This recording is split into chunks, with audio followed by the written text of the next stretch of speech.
Hello, welcome to the program Face the Fact on Global TV. My name is Topsy Gimba. Global TV is on DSTV channel 365, Star Times 276. Of course, Face the Fact is a program that will look into issues holistically on all angles and sides with people who make news to be with us in the studio. Of course, this evening I have a gentleman well known in the telecommunication industry or sector, and the person of engineer Chidi Onyejiuwa. It's a pleasure having you on the program this evening, Engineer Chidi. He is the lead director, CE, and as well Thrive Infrastructure Limited, put together as telecommunications. It's a pleasure once again, sir. It's my pleasure. Yeah, basically, people will be so excited to know what it's all about in the telecommunications sector in Nigeria and even beyond. And you are into it because this is the area you are so key in doing it. I want to know basically, before you do that, can you just give us a rundown of who Chidi is? My name is Chidi Onyejiuwa. I'm the lead director of Thrive Infrastructure Limited. And we have been into the telecommunication business for a while now. We also have our bias. Our bias is on fiber optic technology, and that's where we have our domain. You know, we have been on it for over 16 years. And if you ask me, I will say we are doing good in what we are doing. Okay. Yes. What are the importance of this fiber optics in the telecommunication industry for you to say Nigerians are really benefiting out of it, for you to get key into it like the way you are? Fiber optics mainly has actually helped in different areas as it is. One, it has also created employment in the sector because, for instance, in Thrive Infrastructure where we are, we train people that are really not skilled. We give them skill, as a matter of fact. We bring them into for what to do, you know, and how to actually gain employment on their own as it is, you know. So it's a very deep area that needs a lot of encouragement, especially from the government. Also, okay. Yeah. When one talks about telecommunication and you being the person who provides infrastructure in that sector, yes. Are you looking at networks like MTN, Global, and whatever? Is that what you are into doing by giving them assistance where necessary, by providing them the hardware for them to achieve whatever they want to achieve before we go into the challenges we are facing in the country? Oh yes, exactly. Yes, that's what we are doing as a matter of fact. We work with the major networks. I wouldn't want to mention names on air here, but we work with the major networks, providing infrastructure, basic infrastructures that are needed for communications and all of that. Especially now that we are in a digital speed. Most of the infrastructure we provide helps in expanding the networks. This in Nigeria is right for what you are saying. Looking at the political services you are receiving from these networks, is it the fault of what you are providing, or either something digitally is wrong in the system that causes some of these challenges we are seeing? Sometimes when you make a call, it stops on its own, or probably doesn't even go through, or completely becomes so dead completely. Is it for the fact that we are not there yet, that we begin to have some of these challenges that we're facing today? Or is it like that again in some other countries, like the way Nigeria is going through today? That is why I think the federal government is trying to deepen what this sector is. You know, most times the challenges actually range from different ways. You know, fiber optic technology entails a lot of capital investments. You actually need a lot of funds as to go through this. But in most cases, when these things are deployed, especially in Nigeria, where it's relatively not too known, as it were, you know, there could be constructions like road constructions and all of that. Government will tell you, or whoever, you know, that they are going to construct road in this area. And peradventure fiber have been laid on these areas over time. And by the time they move to site, you know, start constructions and all of that, you know, they will excavate on earth some of these infrastructures that have been dug over time, and it takes a lot of things to fix them back. Right, you know. So there you see some epileptic downtime and all of that. Okay. You know? So some let me ask you this question, because you constantly mention fiber optics. Yes. In a layman's approach, what does it mean? Is it laying of cables, or is it something digital that you just sit down and touch something and then it gets connected immediately? I just want you to know so that those who are really watching us will know basically what you mean by fiber optics. Or it's laying of cables. This cable supplies what you get as internet. Okay. It's laying of cable. You can say it's hardware as it is. You know, you lay from one distance to the other. Yes. Is that what you do? Yes, that's basically what we do. But that's the civil aspect of it. There is the telecommunication aspect of it. Okay. The telco aspect of it. You combine both? Exactly. Okay. Yes. So how long have you been doing this? We've been in this business as long as, if I can remember exactly, we've been there for over 16 years. We've been there. As old as telecommunication itself? Yes, almost as old as it. Maybe not older than NITEL. No, Father, I'm talking of the recent technology. Okay. That is after NITEL. Okay, yes, after NITEL. Yes. Okay. So you've been doing this for quite some time now. Can you say Nigeria is getting the result desired? Yes, the results are trickling in, but with what this government is doing, because recently government has announced that they're going to deploy about 90,000 kilometers of fiber technology across the country. They're going to deploy about in the local governments, I think about 774 local governments that are trying to ensure that everybody has access to telecommunication. And you know, that is exactly where the world is now. You know, communication, digital bridge, and all of that. Yeah. You know, so I think even when I think it's not fully exploited, but over time I think we'll get there. Okay. Yes. In terms of you getting involved in it, in terms of economic development, to what extent can you say telecommunication as it is has actually leapfrogged Nigeria economy to a level far beyond before it advent, 16 years ago, like you said? Yes, if I can say, I think aside from agriculture, manufacturing sector, the telecommunication is a major contributory to the level of GDP in the country as it is right now. Between 2022 to 2024, it's ranged from, they contributed almost from 14 to 17% as it is. You know, I think there are a lot of enormous benefit that the country has actually gained as a result of aside from agriculture. Yes, aside from agriculture and the manufacturing sector, I think it should be the third contributor to the GDP growth in Nigeria. Yes, in Nigeria. Yes. So I think we have actually done so well. Okay. Yeah, the have done so well. Yeah, do you think Nigeria has arrived, or is just on its way to getting to where it is desired in telecommunication aspect? Because I asked you this question looking at the hiccups we often experience when it comes to using some of these facilities in Nigeria. Is it because we don't have constant power supply? Is it because, like you rightly said, maybe because excavation going on at most sites and some of these fibers are destroyed, and to get them back it becomes a little bit difficult? We're actually getting there. The present government is doing a lot, as to see that we get there. We're trickling in, I think ever before now,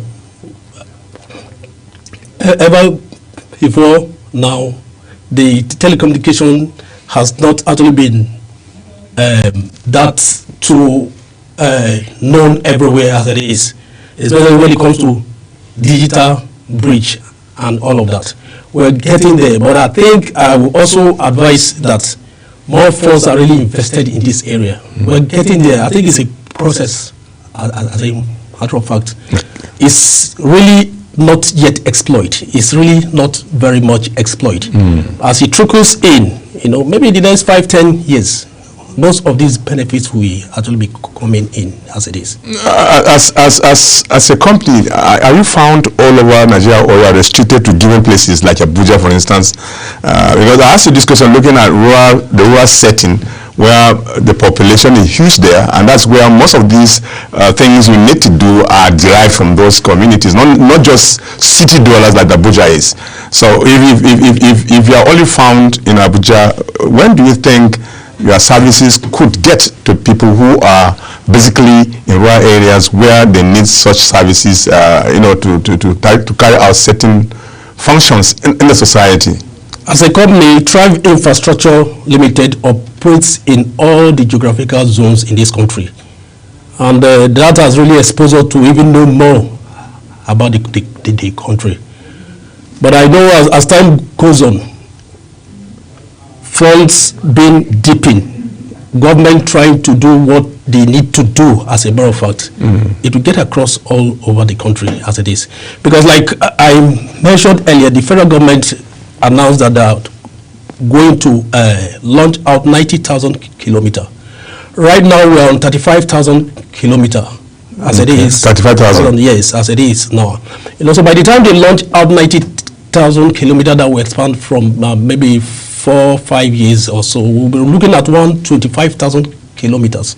And that would have actually deepened into the rural areas and, across board also here. So in that way, it creates employment as well? Oh, it has been creating employment even as we talk now. Like your own case, for instance? Yes. Where you are the lead director. Yes. And you said you are found in all the geopolitical zones. Yes. You mean you have your offices in most of these places, and you have workers, you mean? What we mean is that we have representatives in all those zones. Okay. Yes. Okay. And like fiber optics as it is, the deployment of fiber optics, it takes a whole lot of things. Aside from your main staff as it is, when projects are given out, it has a multiplier effect. You have ad hoc people that could range up to 1,000 people, depending on the distance that is involved. So by so doing, you are creating employment. And it also has multiplier effect. Where the people are working, as a matter of fact, there are other things that come with it. You have people having restaurant and all of that. As it is, I think is creating real employment. But what we really need is to deepen it. Deepen it in the sense that the finances are so important as it comes, as it is. You need a lot of finance because it's capital intensive. For instance, most of the hardware that are used as infrastructure, these are imported. Very few are being manufactured in this country. So you know what it is when you import, especially this time of exchange rates and all of that. So it needs is a sector that needs massive investment. Yes. So where are you now precisely? Do you have any project going on, and where can you be found in this country? In this country, we have projects across board. Like I mentioned earlier to you, we work with the major networks. For the sake of this interview, I wouldn't want to. I understand. To mention the companies. And if you travel widely, you understand that for almost every state you go, you find out that there are people excavating, trying to do one or two things, digging and all of that. That's part of the fiber optics we are talking about. So we are found across the country, the 6 geopolitical zones. We work across that. But we domicile here. That's our head office is in Abuja here. As a matter of fact, So to what extent, broadcast industries or companies or stations, for instance, who are just coming up, do you equally help them in giving them what is required to have, effective output or what they desire to get at the end of the day, for instance, as much as you are into telecommunication? And telecommunication can as well include broadcasting. Yes, I'm sure this program is live. As you're beaming live, you're using the service of internet.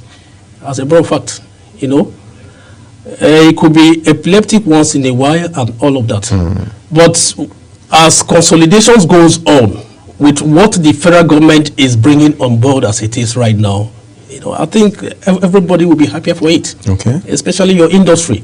Of course, you cannot do much without these the fiber optics. Is either you're using the microwave or fiber optics as it is, but more cheaper, more reliable when you do the fiber optics as it is. Okay. Yeah. So it will be a win-win for all. A win-win for all. Yes. Do you enjoy doing the job, looking at the way the country is? Yes, I do. I have passion for it, Okay. and that's what we'll be doing over time. I enjoy doing it. Okay. Yes. Such as enjoying doing it, such as just playing or connecting people. No, I am always happy when my customers tells me that you've done well. Our internet is working so well and all of that. The bandwidth you promised us is exactly what we're getting. We don't actually have fiber loss and all of that. So that gives you a lot of joy as it is. So I enjoy doing what I'm doing. Okay, and that leads me to, you need to actually have sponsor programs or choosing a medium like Global TV is to be propagating some of these ideas you have in that particular sector, so that Nigerians will get to know basically the importance of what we are really doing and the importance of telecommunication and the need to get involved in it, so that you generate wealth and create economy for the country to grow. So are you looking at that possibility of creating more awareness for the people, and in doing so choosing a medium like the way we are today? It's a privilege, hosting you, for you to know basically the importance of media in achieving what you want to achieve at the end of the day. That cannot be overemphasized as a matter of fact, because we know the media is the way forward as it is, especially if you are in a competitive market like what we are doing here.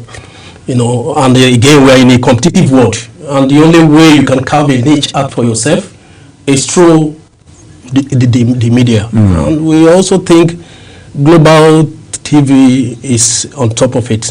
We also want to come back and do more with you. Okay. Yes. So what are your challenges, and how you can advise government in getting the best out of it? The challenge is as it is now, because like what I mentioned earlier, federal government is trying to do 90,000 kilometers. That's a huge one. And because of doing this, we expect people that have been in the system over the years, like Thrive Infrastructure Limited, will be part of whatever the program is. Because it's not just doing this thing. You need people that are really experienced. And for those that are not experienced, you need an outfit like Thrive Infrastructure Limited to train and retrain them, so that for whatever we are doing, as a matter of fact, we have a better result for all as it is. Then the challenges is, like I mentioned again, is a capital intensive sector. I mean the fiber optics as it is.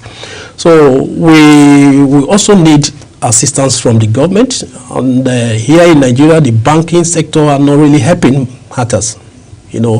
When you needed some funds, loans and all of that, it entails a whole lot of things. So that has been a major challenge. It's a bane as it is.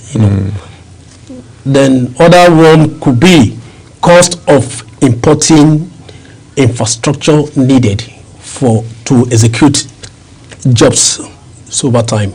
That we can also find a way to manage ourselves, having been in the system over the years. So we have a leeway or a way out of it. But we still need the assistance of the government, especially in projects that are doing, especially projects like this 90,000 kilometers. Yeah, when you talk about you need assistance, I mean to include you. Yes, all inclusive. All inclusive. We're looking for people that have the expertise. Like our company, Thrive Infrastructure Limited, we have the expertise. So we expect government to also, in what they are doing, contact people that have been in this system, for deployment, maintenance, training and retraining the ones that doesn't have the skill. It's a whole lot of, it's a huge industry, when it's properly harnessed. But the experiences also count, especially from people that are already in the industry. Okay. Yes. Do you often carry out training for your staff Because this particular sector, new things are always being discovered. And if you delay a little longer, you'll be out of the way, as a matter of fact. Yes. We are innovation-driven. Thrive Infrastructure Limited, we are innovation-driven when it comes to telecommunication. We train new people. Like in our office, we have interns, people that come in from different universities. I wouldn't want to start mentioning names now. They come, they stay 3 months, IT, some 6 months. But the beauty of it all is that even we, the staff, there's a program we call Train the Trainer. We that train, we also make provisions for people to come and give us something new, in the sector as a matter of fact. So that's... So to be able to face these emerging challenges of new technologies that are really coming up, you are into that? Of course, you have to be so innovative. If not, you'll be out of the business. Yes. It's an emerging world. Like you rightly said, it's an emerging world. So you have to be up and doing, and that's exactly what we're doing. Do you have countries that you want to emulate in this telecommunication sector, where when you communicate immediately, the result is this? I agree with you. There are a lot of countries that have done so well when it comes to telecommunication industries. You have a country like America, you have UK, you even have very close here India. Okay. They have actually done so well. And part of their GDP, as a matter of fact, they contribute so well because they are so mindful of, one, the technology, what it takes to maintain, and all of that. So I think we're imagining as a country, I'm talking about Nigeria now, we're imagining, as we move on over time, maybe in the next 1 decade or so, that's like 10 years, I think we will be matching very well with that's a big dream. Those advanced. It's not a big dream because I believe in the current Minister of Communication. He's a young man and he's doing great. You understand? So if they can walk the talk, if they really walk the talk of what they're saying, the plans and all of this, I think in the next 5-10 years we'll be there. Wow. Also, yes. Yeah.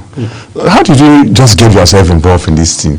Right from school, you had in mind that you will be doing this, or something along the line just push you to, and you found yourself doing what you're doing? No, I wasn't pushed. It's from the yes. You had an idea of this? Yes. No, I hadn't idea of it, but I wasn't also pushed as it is. Okay. It's born out of passion. Passion. Yes. Trying to use my hand to do something good. Okay. Yes, I like more of the practical things and all of that. So it's a passion. And I can also say it's a dream come true. Can you imagine that? Yes. Well, thank you so much, Mr. Chidi, for being part of this program, Face the Fact, on Global TV. And I believe those who took time to watch, you really enjoy nearly everything. The basic thing that we decided to bring you to talk about is to see how we can empower the youth using telecommunication sector in driving the economy. And I think you really said much about that. I appreciate you deeply. I must say this. It's my pleasure. You are massive. Thank you so much. Thank you. Well, viewers, that's how far we can go. And Face the Fact on Global TV. My guest was Engineer Chidi Onyejiuwa, who is the lead director and CE Thrive Infrastructure Telecommunication put together. And you listen to what he said. He explained vividly what it stands for and what he requires us to do going forward as a country, and how we are using telecommunication to generate economy for the country. Thank you so much for being part of this show. We are leaving the studio. My name again is Onyejiuwa. We shall be doing that again next week with yet another personality. Stay tuned. Don't go away.